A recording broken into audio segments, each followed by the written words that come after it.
The House That Wasn't There. Part 1. The Dare, in the quiet town of Willow Creek. Everyone knew about the invisible house. It was just a patch of empty land at the edge of the woods.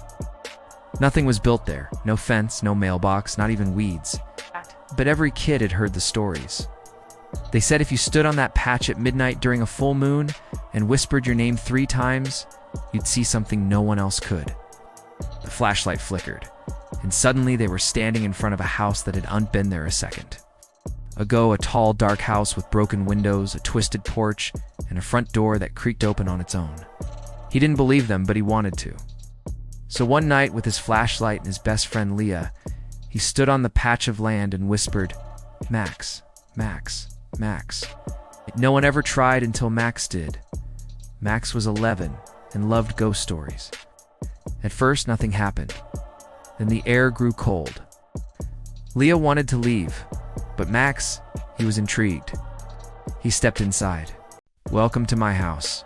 As soon as they entered, the door slammed shut behind them. Inside, the house was filled with old furniture covered in sheets. A piano sat in the corner, and the clock on the wall was ticking backward. "We should go," Leah whispered. "Now, just a quick look around," Max said, his voice trembling. They walked upstairs and found a long hallway with 6 doors, each one labeled with a name.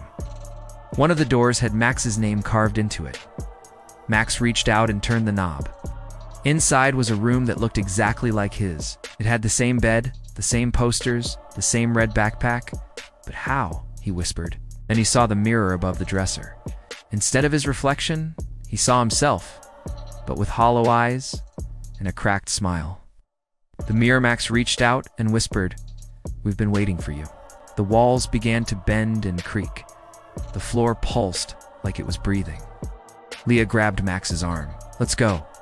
They ran down the stairs, but the door was gone. Only a wall stood where it had been. The house had sealed them in. "Why is your name on the door?" Leah cried. Deep down, he remembered something, an old dream he'd had years ago. A dream of this exact house, and a voice that said, "Come back when you're ready." Max didn't answer. The house hadn't been built. It had been waiting. A shadowy figure stepped out from the piano. Its eyes glowed like coals. It whispered, "One stays, one leaves." Max made a decision. He pushed Leah toward the mirror. "Tell them what happened. Just go." She screamed his name as she vanished through the glass. The house sighed, content. Woke up outside. She was lying in the grass on an empty lot. There wasn't supposed to be a house there, but she remembered playing there when she was little. She ran home and told everyone what happened, but no one believed her, except the kids. They swore they sometimes saw a house, just for a second. And if you listen closely, they say you can still hear Max calling from inside. "Tell them I'm still here," he says. So here's the thing.